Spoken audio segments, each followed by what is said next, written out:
बिस्मिल्लाहिर्रहमानिर्रहीम। अस्सलाम वालेकुम नाज़रीन, प्रोग्राम खबर के साथ मैं हूं आपका मेज़बान डॉक्टर बुलंद इक़बाल। नाज़रीन, प्रोग्राम में सबसे पहले हम बात करना चाहेंगे समंदरी तूफ़ान बाइपर जॉय के हवाले से। आपको बताते चलें कि तकरीबन 450 या 420 से लेकर 450 किलोमीटर दूर इस वक्त ये तूफ़ान मौजूद है कराची से, और इसका जो ट्रैक है ये चेंज भी हो रहा है, कभी रुख बदल लेता है, कभी मज़ीद जो है ना वो भारत और पाकिस्तान की जो दरमियानी जो सरहद है उस तरफ इसका रुख हो जाता है। लेकिन अभी तक इसकी हतमी मंजिल के बारे में कुछ नहीं कहा जा सकता हतमी तौर पे। बहरहाल अब इस वक्त जो है वो कराची में इसकी फैलाव की वजह से जो असरात हैं वो आना शुरू हो गए हैं। जो पाकिस्तान की साहिली पट्टी है, ख़ास तौर पे सिंध की जो साहिली पट्टी है उसमें ये असरात आना शुरू हो गए हैं। एक तरफ समंदर की लहरें जो हैं वो बुलंद हैं, साथ साथ समंदर में तुग़यानी के साथ साथ जो है वो अब तेज़ हवाओं का सिलसिला, गर्द के जो झक्कड़ है वो भी चल रहे हैं। और आज भी सराब कोट और उससे मुल्हिका इलाके जो हैं, मवेशी मंडी या बहरिया टाउन कराची, इसके इर्द गिर्द जो है काफ़ी गर्द के झक्कड़ चले।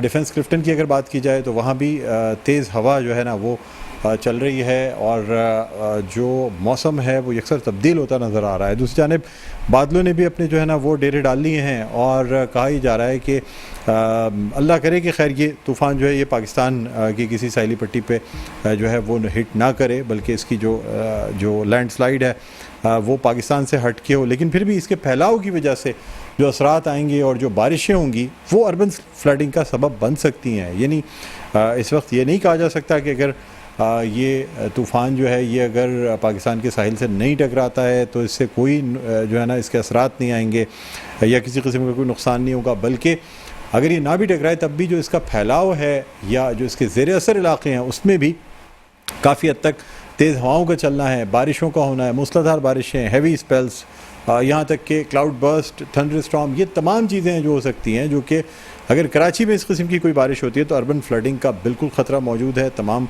एमरजेंसी सेंटर्स को हाई अलर्ट कर दिया गया है। जो साहिली पट्टी पे जो बाकायदा रज़ाकाराना तंजीमें हैं उनके जो है वो बाकायदा स्टॉल्स या उनको स्टैंड बाय करके स्टॉल्स लगा दिए गए हैं ताकि किसी भी मुमकिना जो ऐसी नाखुशगवार सूरत हाल हो उससे निपटा जा सके। बहरहाल नाज़रीन, इस पर भी हम बात करेंगे, और प्रोग्राम के जो हमारा आखिरी हिस्सा होगा उसमें हम जवाद मेमन जो कि वेदर एनालिस्ट हैं, मौसमी तजियाकार हैं, उनसे बात करेंगे और जानेंगे कि आखिर कितने ख़तरात अब तक मौजूद हैं, और अगर तो ये तूफ़ान नहीं भी टकराता तो इसके फैलाव से या इसके जो ज़ेर असर इलाके आएंगे उनमें क्या होगा, इन तमाम वालों से बात करेंगे। नाज़रीन, अपनी बात करते हैं कौमी सियासत के हवाले से कि वफाकी हुकूमत जिस तरह गुज़श्ता रोज़ एक करारदाद पेश की गई और 9 मई के जो ज़िम्मेदारान हैं उनके ख़िलाफ़ फ़ौजी अदालतों में जो है मुकदमा चलाने की इजाज़त दी गई, साथ साथ अपीलों का हक़ भी दिया गया। अब नाज़रीन सवाल ये पैदा होता है कि क्या पाकिस्तान तहरीक इंसाफ को मज़ीद नुकसान उठाना पड़ेगा।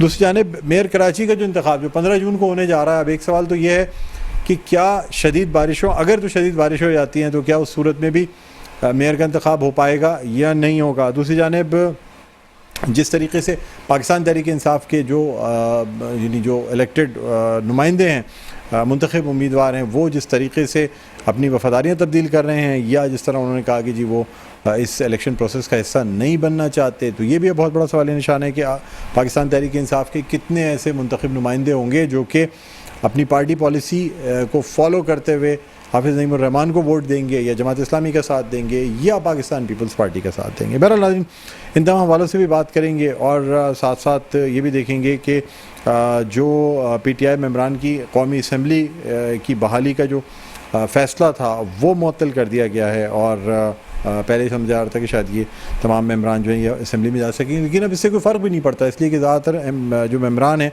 वो अब पाकिस्तान तहरीक इंसाफ को खैर बाद कह चुके हैं। बहरहाल नाज़रीन, तमाम हवालों से बात करेंगे। इस वक्त हमारे साथ ऑनलाइन मौजूद हैं आसिफ बाजवा साहब, रहनुमा हैं पाकिस्तान मुस्लिम लीग नून के। अस्सलाम वालेकुम सर। जी वालेकुम अस्सलाम। बाजवा साहब क्या हाल है, खैरियत से हैं sir? Fine sir, fine, thank you very much for calling. नहीं, welcome sir, welcome. Asif Bajwa sahab, 9 मई के ज़िम्मेदारों के ख़िलाफ़ जल्द कार्रवाई के लिए आपकी हुकूमत बड़ी मुतहर्रिक नज़र आती है, और जिस तरह ख्वाजा आसिफ साहब ने पार्लियामेंट में तकरीर की, बड़ा जोश था उनकी तकरीर में, और जिस तरीके से उन्होंने जो करारदाद पेश की और फिर उस पर जो बहस की गई, सर वैसे तो खैर तमाम लोग ही कह रहे हैं कि ठीक है 9 मई की जो भी ज़िम्मेदारान हैं उन पर यकीनन मुकदमे भी होने चाहिए, लेकिन सर फिर भी थोड़ा फेयर ट्रायल का अगर हक दिया जाता, या इस पर बहुत से वकीलों ने भी बातें की हैं कि जी जो वकला हैं जो कि कहते हैं कि जी इस तरीके से तो फिर जो है ना वो उनको इंसाफ की फराहमी यकीनी कैसे बनाई जाएगी, क्या कहेंगे सर इस बारे में? बिस्मिल्लाहिर्रहमानिर्रहीम, आपका बहुत शुक्रिया जी। सर गुजारिश ये है कि आप इस शख्स को उसकी राय देने से मना नहीं कर सकते, फ्रीडम ऑफ स्पीच है। और उसके अलावा अगर कोई गवर्नमेंट की पॉलिसी से या किसी दीगर उनके तरीक़ाकार से इख्तलाफ करना चाहे तो वो भी कर सकता है, लेकिन बुनियादी बात है कि जो लॉ ऑफ लैंड है वो क्या कहता है जी। 3.25 साल जो साबिक हुकूमत के थे उसमें 22 लोगों के खिलाफ मिलिट्री कोर्ट्स में ट्रायल हुए, और कभी ना किसी मीडिया पे उसकी बात की गई और ना कभी प्रेस जो था प्रिंट मीडिया उसमें कोई बात की गई, ना इलेक्ट्रॉनिक मीडिया पे, ना प्रिंट मीडिया पे, ना सोशल मीडिया। तो जो भी जिन लोगों के ट्रायल होंगे या गवर्नमेंट ने या हमारे जो मिलिट्री के ऑफिसर्स हैं या चीफ ऑफ आर्मी स्टाफ हैं या जो उनकी कोर कमांडर्स कॉन्फ्रेंस है, वहाँ पे अगर कुछ फैसले हुए हैं, अगर कोई चीज़ ऐसी है कि वो आइन और कानून से बाला है या उसमें उससे वो अपोनेंट है, तो फिर तो अदालतों के दरवाजे खुले हैं, यकीनी तौर पे वहाँ पे जाना चाहिए और जाएंगे भी लोग। लेकिन अगर मिसाल के तौर पे मिलिट्री का इलाका हो, GHQ हो, और GHQ के अंदर कोई शख्स अगर कोई क्राइम करेगा तो क्या आइन का कोई ऐसा आर्टिकल है जो प्रोहिबिशन लगाता है कि आप उसका ट्रायल जो है वो मिलिट्री कोर्ट में नहीं करेंगे? बीइंग स्टूडेंट ऑफ लॉ मैं ये समझता हूँ कि कोई ऐसा आर्टिकल नहीं है जो प्रोहिबिशन लगाता हो कि आप इसका मिलिट्री ट्रायल नहीं कर सकते। तो अगर आप समझते हैं कि अगर कुछ लोग जो शरपसंदी करें, दहशतगर्दी करें पाकिस्तान के स्टेट के उन इदारों के खिलाफ जिनके खिलाफ हमारा दुश्मन भी नहीं सोच सकता, वो ऐसी दहशतगर्दी करें, उनको आग लगा दें, उनको जला दें, और उसमें कोई ऐसी बात नहीं है कि रास्ते में या कोई ऐसे चलते हुए भी किसी ने कोई नहीं किया, वो भी किया इन लोगों ने, उनके आर्मी की गाड़ियों के ऊपर भी हमले किए और आपने उन दिनों में वायलेंस भी देखी। और अगर आप GHQ में कुछ लोग जाके वहां पे वायलेंस क्रिएट करते हैं और जुर्म का इर्तिकाब करते हैं, तो मैं ये समझता हूँ कि अगर आइन बार नहीं करता तो फिर उनका मिलिट्री ट्रायल होना चाहिए। बीइंग स्टूडेंट ऑफ लॉ भी मैं राय दे सकता हूँ और ये मेरी अपनी राय है। ठीक है। अच्छा सर मुझे बताएं, इलेक्शन होने जा रहे हैं वक्त पे या नहीं होंगे? यकीनी तौर पे इलेक्शन होने जा रहे हैं, और दो बातें हैं ना, एक तो लगता नहीं है सर इलेक्शन का माहौल है नहीं सर, मैं अर्ज करता हूँ, मैं आपकी बात का जवाब देना चाहता हूँ।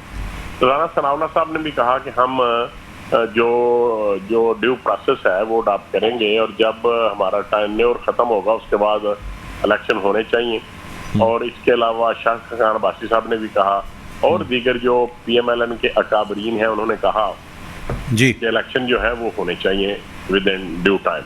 लेकिन जो बात आपने की कि जी माहौल नहीं बन रहा, ये भी, इसमें भी कोई शक नहीं है, बड़ी वजनी बात है आपकी और ये बड़ा वैलिड बात है कि माहौल नहीं बन रहा। और इसकी वजह क्या है, क्यों माहौल नहीं बन रहा? उसकी वजह ये है, कहा ही जा रहा है कि शायद असेंबलियों की एक्सटेंशन भी ले ली जाए, वो मिल भी जाएगी।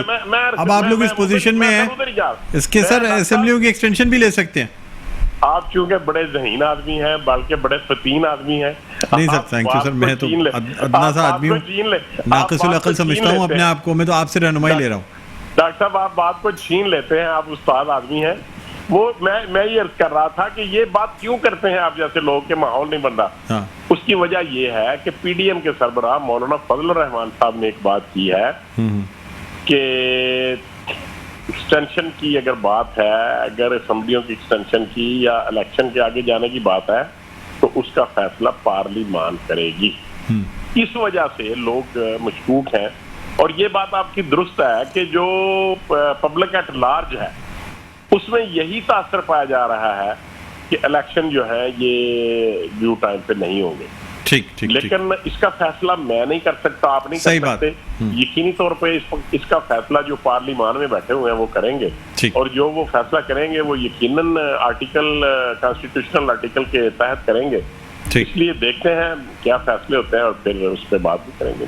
ठीक है सर, बहुत बहुत शुक्रिया आसिफ बाजवा साहब, आपने प्रोग्राम के वक्त निकाला। नाज़रीन, रहनुमा पाकिस्तान मुस्लिम लीग नून आसिफ बाजवा हमारे साथ मौजूद थे। उनका कहना यह है कि पार्लियामान में जो लोग बैठे हैं वो फैसला करेंगे कि ये इलेक्शन का माहौल बन गया है, इलेक्शन का वक्त हो गया है, या मतलब इलेक्शन हो पाएगा या नहीं हो पाएगा। बहरहाल यहाँ पे नाज़रीन एक वक्फा लेना चाहेंगे, वक्फे के बाद दोबारा आपकी खिदमत में हाजिर होते हैं। कहीं नहीं जाएगा, देखते रहिए प्रोग्राम खबर की खबर। जी नाज़रीन, वेलकम बैक। एक बार फिर आपको खुशामदीद कहते हैं प्रोग्राम में खबर की खबर। मैं हूँ आपका मेज़बान डॉक्टर बुलंद इकबाल। नाज़रीन, हम बात कर रहे हैं PDM की हुकूमत और जिस तरीके से पाकिस्तान तहरीक इंसाफ के लोग पाकिस्तान तहरीक इंसाफ को छोड़ते जा रहे हैं। दूसरी जानिब जो पाकिस्तान इस्तेहकाम पार्टी है वो भी अब जो है वो हमें मुतहर्रिक नज़र आ रही है, जिसके अहदेदारान का भी कल ऐलान कर दिया गया है। और पाकिस्तान तहरीक इंसाफ को लगता है कि अब जो है ना वो मज़ीद नुकसान उठाना पड़े। ख़ास तौर पे जो फ़ौजी अदालतों में मुकदमे चलाने की बात की जा रही है, उससे कुछ ऐसा महसूस हो रहा है कि जी अब जो लोग जो इसके ज़िम्मेदारान थे, जब उनके ख़िलाफ़ कार्रवाई होगी तो फिर ऐसे वोटर सपोर्टर जो कि पहले पाकिस्तान तहरीक इंसाफ का साथ दे रहे थे, शायद वो थोड़ा सा सोचें कि अब वो उनको क्या करना चाहिए। बहरहाल नाज़रीन, हमारे साथ मौजूद हैं एडवोकेट जुल्फ़िकार अली बदर, तर्जुमान बिलावल भुट्टो ज़रदारी हैं, वीडियो कॉल पे हमारे साथ मौजूद हैं। अस्सलाम वालेकुम एडवोकेट जुल्फ़िकार बदर साहब, आपको खुशामदीद कहते हैं प्रोग्राम खबर की खबर में।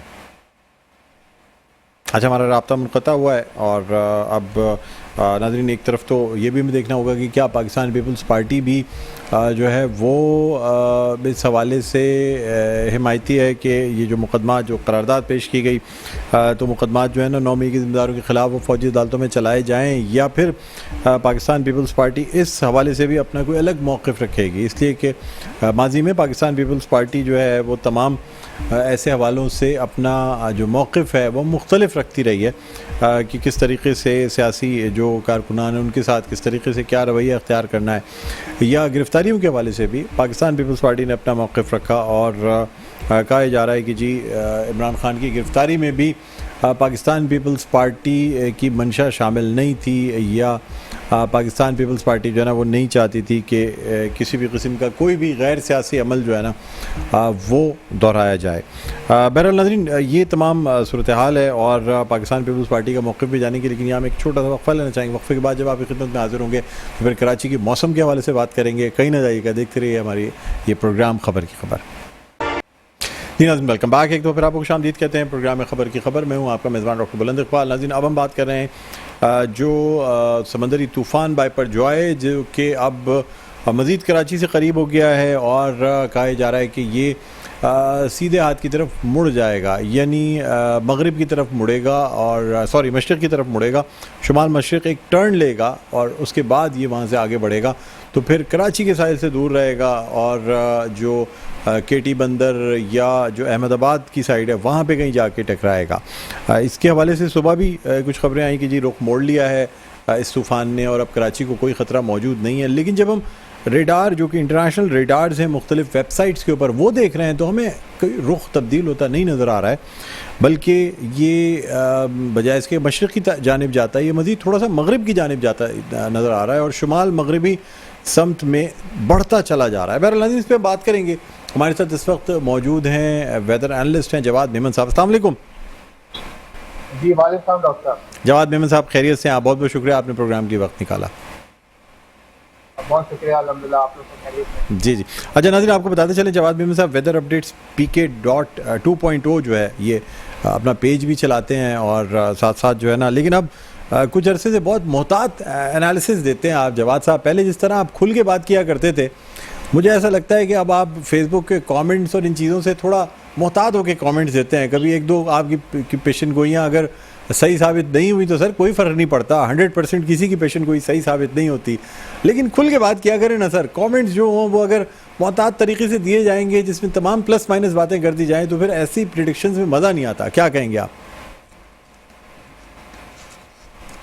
डॉक्टर साहब, असल में पिछले कुछ टाइम से जो है वो हमारे यहाँ इतने बड़े और इतने अंत है कि उस हवाले से चीज़ों को एनालाइज करना जो है वो कई बार जो है वो काफ़ी मुश्किल हो जाता है। क्योंकि हमारे रीजन में, कराची रीजन में जो है वो आपने देखा कि काफ़ी अनएक्सपेक्टेड चीज़ें हो रही हैं और इस साल भी जो है पाकिस्तान भर में मौसम जो है वो काफ़ी अनएक्सपेक्टेड चल रहा है। तो इस वजह से थोड़ा सा अगर थोड़ी सी या ज़्यादा टेक्निकल चीज़ों को ऐड किया जाए तो लोग फिर पैनिक में आ जाते हैं, कंफ्यूज हो जाते हैं, काफ़ी हद तक उन्हें टेक्निकल चीज़ें समझ में नहीं आ रही होती। तो इस वजह से मेरी कोशिश होती है कि चीज़ों को simple to simple to the point और थोड़ा सा जो है ना वो अपना बियॉन्ड द लिमिट नहीं जाऊँ। इस वजह से जो है वो थोड़ा सा आपको फील होता है। ये पब्लिक ने ही सिखाया है कि ठीक लिमिट तक और ठीक। अच्छा जवाद साहब, आप मुझे ये बताएं, चलिए सर मैं समझ गया, मुझे ये बताएं कि सुबह कुछ मीडिया चैनल्स पे खबरें चली कि जी तूफ़ान ने अपना रुख मोड़ लिया है और अब कराची को कोई ख़तरा नहीं है। मुझे पहले बताइए कि सुबह कोई रुख में तब्दीली आई थी तूफ़ान के? डॉक्टर साहब देखें, अगर सबसे पहले स्ट्रेट फॉरवर्ड में बात करूँ तो टू बी ऑनेस्ट ये अपने उसी ट्रैक से चल रहा है जो कि आज से 3 दिन पहले जो है वो जैसे प्रेडिक्ट किया गया था। फिर में ज़रा पर भी कोई तब्दीली नहीं आई है।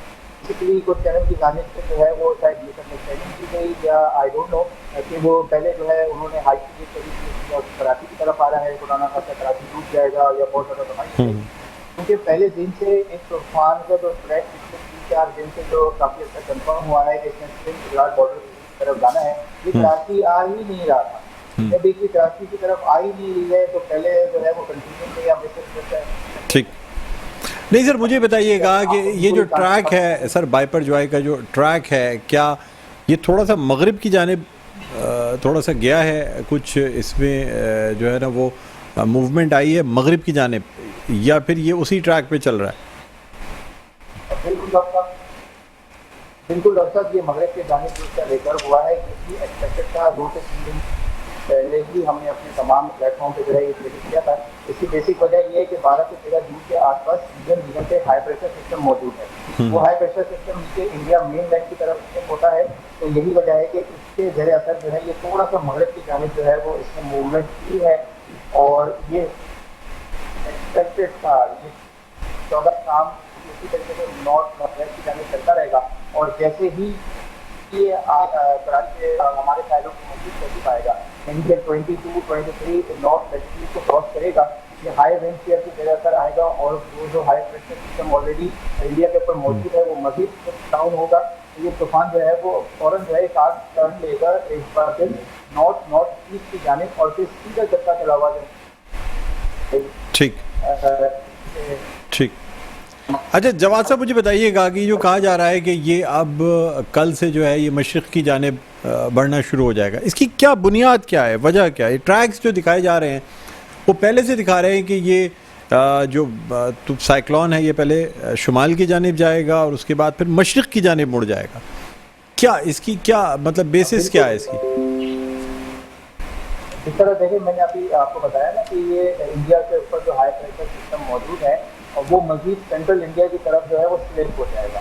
साथ ही साथ जैसे ही ये 22-23 नॉर्थ लैटिट्यूड को तूफान का सेंटर क्रॉस करता है, हमारे साइड से मजीद करीब आता है, तो ऑलरेडी एक हाई प्रेशर सिस्टम पास ईरान बॉर्डर ओमान के पास ऑलरेडी मौजूद है।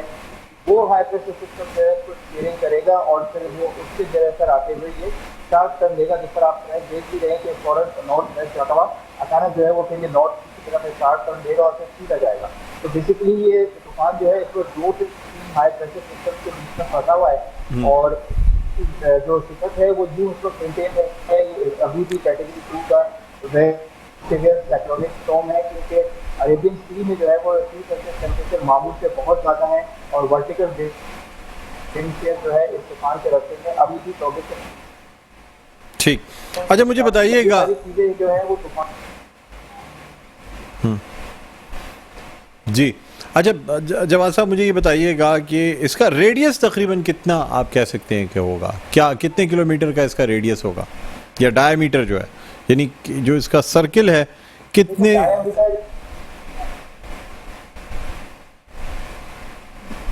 डायमीटर या रेडियस जो है वो अभी मेजर करना काफी होता है।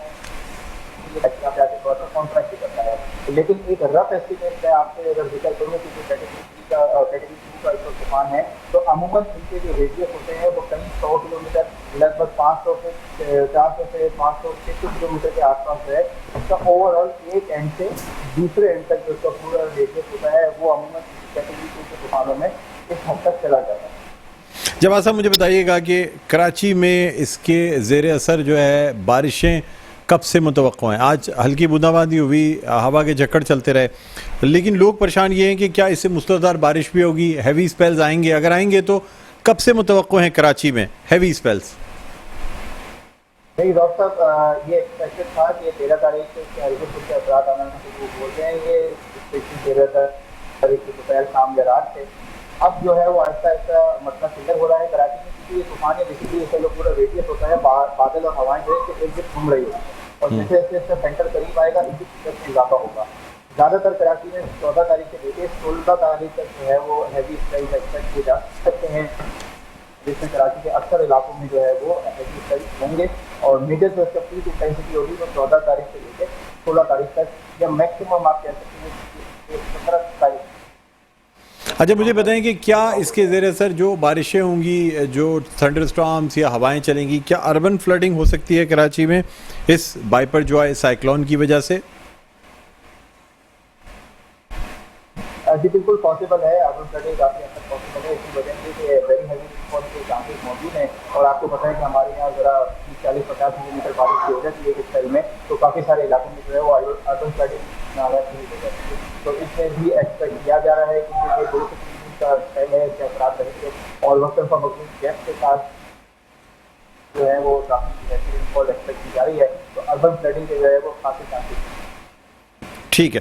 अच्छा, मुझे बताएं कि ये जो लोगों ने कुछ अफवाहें भी उड़ाई कि जी वो डिफेंस क्लिफ्टन में या साइली इलाकों में जो है वो 8-8, 9-9 फीट जो है ना, या 12-12 फीट की लहरें जो हैं वो एरिया में दाखिल हो सकती हैं, इस पर कोई सदाकत है? अगर खुदा न खासा किसी किस्म की कोई पॉसिबिलिटी है या एवैक्यूएशन कराने की ज़रूरत पड़ेगी साहिली इलाकों को एहतियाती तदाबीर के तौर पे या नहीं? इसलिए कि कुछ इलाकों में ये भी कहा जा रहा है कि जी साहिली पट्टी पे जो आबादी है कराची की भी, जो जिसमें सी व्यू है या दूसरे इलाके हैं, वहाँ पे एवैक्यूएशन भी कराने की कोशिश की जा रही है कि लोग अगर कहीं और जा सकते हैं तो फ़िलहाल 3 से 4 दिन के लिए कहीं और चले जाएँ, ताकि मुमकिन अगर समंदर की लहरें उठें तो उससे कोई जानी नुकसान ना हो। क्या ये बात दुरुस्त है? देखिए जो मुमकिन एहतियाती तदाबीर हैं, प्रिकॉशंस हैं, वो तो अपनी जगह सही हैं और बहुत अच्छी चीज़ है कि होना भी चाहिए बरबर।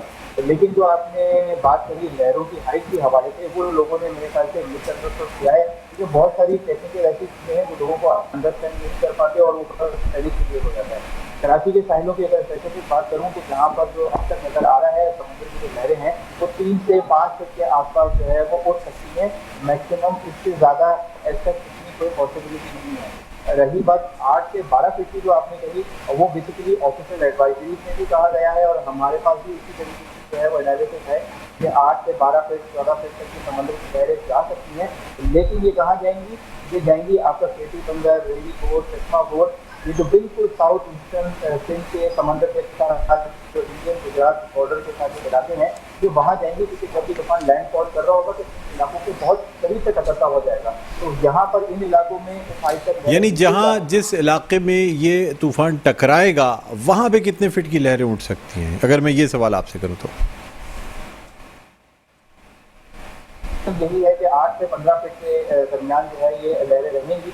इसकी वजह ये कि जब ये टकराते वक्त जो शिदत होगी वो भी यही वेरी सीवियर साइक्लोनिक स्टॉर्म की होगी। लेकिन क्योंकि जब ये ज़मीन के करीब आता है तो हमारी कोस्ट लाइन में जो है वो शैलो वाटर्स आ रहे हैं, बहुत ज़्यादा डीप नहीं होते। शैलो वाटर्स में जो है वो यही होता है कि समुद्र की जो लहरें हैं वो एक लिमिट तक आती हैं, और फिलहाल यही टाइम है कि 8 से 15 फीट के आसपास। ठीक है सर, क्या मैसेज देना चाहेंगे? एहतियाती तदाबीर लोग क्या ले सकते हैं? फाइनल 1 मिनट लास्ट आप आंसर दे दीजिएगा, शॉर्ट आंसर। देखिए, लोगों को सबसे पहले तो ये है कि जो भी ऑफिशियली आपको एहतियाती तदाबीर करना है गवर्नमेंट से जाने से स्ट्रिक्टली जो है वो फॉलो करें। और दूसरी बात ये कि मानसून का सिस्टम नहीं है, ये कोई मानसून का लो प्रेशर नहीं है, ये बाकायदा समुद्र की लाइट है और इसे जो है वो देखने के लिए हम देखी जा रहे हैं और साहिलों की तरफ, तो बिल्कुल भी जाने की जरूरत नहीं है। हालात इसमें बेहतर नहीं रहेंगी और आगे आने वाले वक्त जो है वो मजीद थोड़ा से हालात जो है वो सर ये बता दीजिए लोगों को घर पे कब से बैठना है? अगर मैं आपसे ये आसान सवाल कर लूँ कि कब से लोगों को जो है वो ज़रा अपनी मूवमेंट रिस्ट्रिक्ट कर देनी चाहिए, क्या कहेंगे आप?